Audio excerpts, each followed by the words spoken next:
Welcome to the Victorian Aboriginal News Referendum 23 Tapes podcast. I'm your host, Charles Parkiner.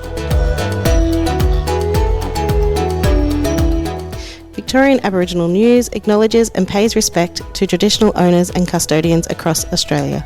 We acknowledge the elders who have gone before, those who currently lead their communities, and those who will follow in years and generations to come.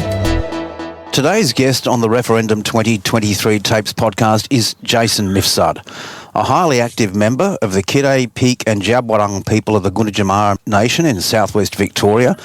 He's currently the head of First Nations Affairs and Enterprise at Wesfarmers, runs his own consulting company and, among many other roles, has previously been a senior advisor on Indigenous and multicultural affairs for the AFL.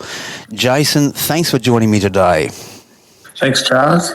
Jason, you position yourself as a cautious yes when it comes to the referendum and the proposed voice to Parliament.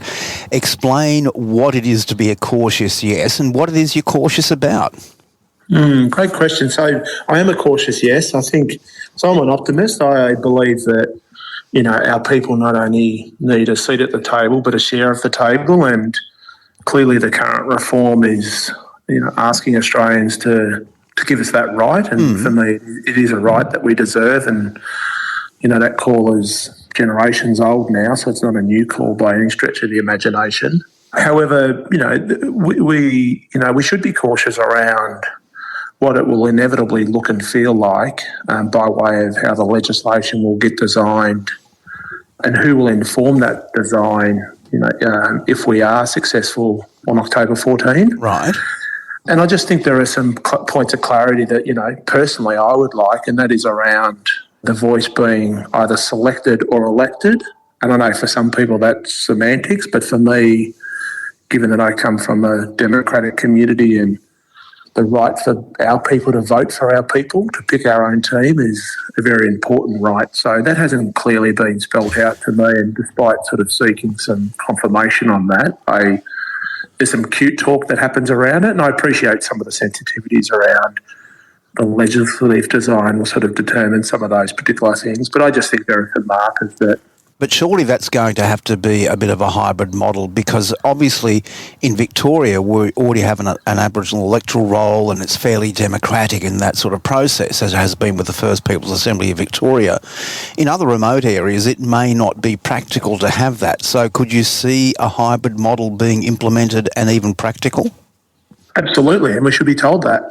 That's my point around just clarity. So we could disagree what it is, but we should be told what the principles behind that would be. Now, I would argue quite strongly, and having been part of the treaty process here in Victoria, as you know, from a design point of view and so forth, any initial voice process should lift up the existing structures that, we have across the country. So whether it's the Northern Land Council get to elect their representative, whether it's the Cape York Institute get to elect their representative group, whether it's the Yarra and the Kimberley, there is enough coverage, as imperfect as it might be, for me to believe that we should have some more clarity than we currently do. So for me, it is a point of clarity and a point of contention, but not strong enough to be an advocate against, the success of the voice. I've got I think, one of the values of our people is around sustainability, and if you apply the 7-generation rule, it'll be a bit rough early, it'll be a bit murky early, it'll take us the good part of a decade to iron out all those particular creases. So I'm comfortable to have a longer term view on the benefit of those particular decisions, but I think we deserve to have a little bit more clarity than we do. But as I said, that's, I'm an in the tent person. We need to continually advocate to get more people in the tent. But I do think we deserve to have a little bit more information than we've got, just around some of those fundamental things, notwithstanding the legislation will sort of play out in its own sort of time. But government's argument, though, is that the legislative process is going to take place if the yes vote does get up. And as we know, within the legislative process in this country, really everyone has a say or a potential say. It's got to go through the lower house, it's got to go through the upper house, it's got to go through public hearings, call on expert witnesses. Don't you believe that process could be rigorous enough? Well, what I know is once government starts to design legislation for our community, we might be asking for an apple, but we inevitably get the pineapple. So I don't have a lot of faith in that process just based on history. Sure. And this goes to my other point around, is the existing referendum council going to be a key advisor to that legislative process? Now, if it is, just tell us. That's fine. Once again, we could disagree with it. We could disagree who's on it. But I think they're just points of clarity that give people confidence in regards to, getting to October 14 with chins up and our chests out, knowing that we absolutely are clear on what the phase 2, 3 and 4 might look and feel like. And of course there will be some variance within that because of, to your point, some of those, political sort of structures that typically we'll have to work through. So no, I wouldn't have a lot of confidence given what history has said around legislative design for our communities. However, once again, that doesn't necessarily push me out of the tent. I'm still in. But I think for a lot of people who are thinking about this deeply, they're important markers that might just build some confidence. So it might get some soft no's across to some soft yeses. Yeah. Or it might get some soft yeses to hard yeses and then that helps sort of mobilise people over the next 3 weeks. Well, you are bringing together an element of pessimism when it comes to defining legislation and optimism because you've actually said, well, you are this cautious yes. What's actually pushed you on the side of, well, at least I know what I'm going to be voting on the 14th of October? Well, there's no other pathway, right, that's on the table. Sure. So, better the devil you know than the devil you don't. So, the status quo is just, it's just not acceptable. And for sure, there's the cute talk around we'll go back to a referendum and just recognise our mob in the Constitution. Yes. That's nice to hear, but it's not going to be the substantive and structural reform that our community needs over a couple of generations. So, in the absence of any other alternative, structural or substantive, reform, let's sort of secure our rights and our position on October 14. And then, on October 15 and onwards, we sort of get back to work and, make the best of that with what we can. And then, future generations will build upon that as we are doing on the back of, previous generations. So I'm not overly concerned with it being perfect. I think secure our rights, right to be in the Constitution and our right to have an enshrined voice, and then I think we get back to work and make that as effective and as efficient as we can, in over the next decade or two. Now, so that's where my optimism comes from, but I'm pragmatic and, I've walked around this type of thing and often enough to know that there'll be some blind spots that we'll have to navigate. But well, that's what I want to address now because you have mentioned now a couple of times there's almost this decade before if we do get it over the line on October the 14th and we can get some effective legislation in, what do you think would be the key hurdles facing the construct of an effective voice to Parliament if we do get it over the line on the 14th? Well, this is where I think as a community, as a Aboriginal Torres Strait Islander community, and this is where it's incumbent upon us, So we will need to work out what are the qualities and the characteristics and the processes that we want to fight hard to get into that legislation to ensure that, the right representation is being elected onto that voice. Now, that's a hard conversation. It's a complex conversation. It just takes time. So we should be realistic about that.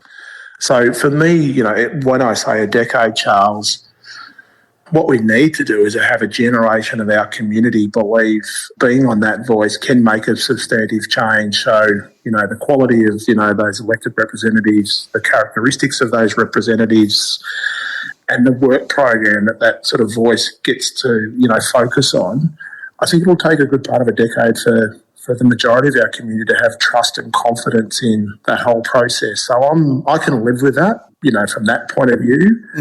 And then inevitably it'll take a decade for any policy change to be, measurable in the areas that, are tangible and material for our community. So, whether that is in employment, whether that is in, the growth of the Aboriginal business community, whether that is in, some of the more intractable issues that remote Australia, remote communities have to be contending with. So, what does success look like over that 10-year period? It's trust and confidence from the majority of our people that the voice is legitimate, it's authentic, and it's focusing on the right things.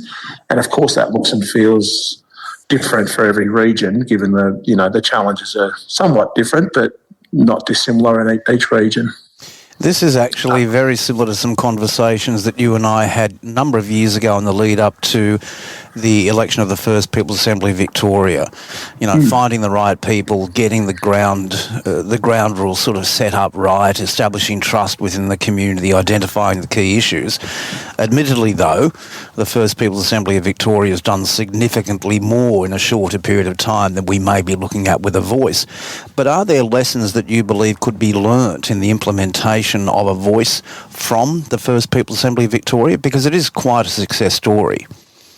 It's an enormously successful story, and everybody involved in the process, regardless of whether you're on the front, middle, or the back of the bus, everybody that's been on the bus should have enormous pride in what we've got done. And yeah, of course, it'll be, not everybody agrees with it, and all of those particular things. But what are the lessons learned? The lessons learned: if you've got to open the bowling right to start the game, somebody's got to bounce the ball. So the ground being a bit uneven, we're not quite sure who the umpires are, which players are going to put on the team. All of those things have to get worked through. But what we know in the second election cycle versus the first is there were more people enrolled to vote, more people participated in the electoral process, and there was a new group of community members who nominated to actually run in those election processes. So you have to say from that point of view, that's a marker of success, and that's a sign that confidence is being built through that first election, that first assembly cycle. So that's a big tick in my view. The framework was designed, the Self-Determination Fund was established, and the treaty authority was stood up, and now that election process, that appointment process is sort of running its course at this point in time. So they're all clear markers of success. The markers of success for the next or for the current assembly cycle here in Victoria are going to look and feel differently because it's a different phase. But what can we learn from the Assembly's successes and relate those to the formation of the voice? Well, you've got to know what success looks like so in any election cycle, at the end of your term, how do you know whether you've been effective in your job? So that'll look differently for the voice, given it's a different beast to, the Victorian Treaty Assembly. So It'll look differently and it'll feel differently. So that's what the voice early days needs to work out, in my view, in terms of what success will look like. So the lessons learned, it takes time, but you've got to maintain a long-term vision around what the benefit of these structures are designed to achieve. And that's why I think, having a generational or intergenerational view on what the voice will do is important. So for me, that's the lesson learned. You've got to be focused on getting the work done on any given day, week or month or year, but you've also got to maintain an eye on the longer term change, because we know in our communities it's the long game we need to play around the changes that have to get made. And then of course the voice has then got to build confidence within the parliamentary system that it's protecting and fighting for the rights of our people, but it's doing it in a pragmatic way that builds confidence in that the parliamentary system. And that's why I think some of the noise at the moment around what the voice may or may not focus on, is quite distracting from the real issues that the majority of our communities would be talking about, and that is, better wellbeing programs in our community, better access to health and education, proper housing infrastructure. So all of those sort of, life and lifestyle things are, for me, the most important things for the voice to be focusing on. But if it comes out early and focuses on other issues, I think it loses confidence within our own community, let alone the parliamentary system. So do you think then it needs to address some of these deficit model factors in order to gain sort of credibility? Well, if you sort of ask me, I think the other way to think about the question, Charles, is do we want our people to not only live longer but live healthier and happier? That to me is what this conversation is all about. So if that's not the intergenerational marker that we're trying to aim for, I'm not sure what the current fight would be worth it. But that's just my personal view, So, in 2050 or 2060, if our people, the markers of our health and happiness haven't lifted as a collective community, not just, pockets of our communities, for me, if that's not what our long-term ambition is as an Aboriginal and Torres Strait Islander community, I reckon the rest of it's just, we're just sort of playing in the sandpit because that's how we've been conditioned. You're a man who doesn't hold back from really getting into the scrum. We'll just continue on with the sporting analogies that you've been spattering in there. You've demonstrated that time and time again over the years. Do you see that you would throw your hat in the ring, not necessarily for a seat on one of the local voices, but at least as someone involved in forming that legislation and providing expert advice to that legislation, should the yes vote get up? Well, I'd never say never. And they're privileged positions, right? So I'm not too worried about the statute. I think, and I think the majority of our people are in a very similar position, and that is, making that intergenerational change that more of our community need than less. That's what this is all about. So, manage our ego, stay focused on the long-term goal. The number one rule of leadership is to have more people come with you than less. And the type of role that you're talking about, and the role of the voice will be complex because it'll be around building and maintaining confidence amongst our own community, but also building trust and confidence within the political framework of the parliament. So they're not easy roles. They do require, a particular skill set. Yeah. And there'll be some that'll be more amenable to that, in the first cycle than the second. But what I get really excited about is, the 10-year-old Aboriginal kid out in any part of this country at the moment will grow up knowing that at some stage they'll have the opportunity to be a participant in that process and not only have a seat but a share of that table. And so when you talk about hope and optimism and opportunity, they're the things that I just go back to in terms of first principles. And, any young person, let alone our young people, deserve to have that chance to see themselves participating in that process, not only through elected positions within the mainstream political parties, but, a vehicle like the Voice to Parliament is advocating for. Jason Mifsud, thanks so much indeed for coming onto the podcast. Thanks, Charles. For a full transcript of this interview, visit the Victorian Aboriginal News website at vicaboriginalnews.com.au. Until our next episode, stay safe and stay informed.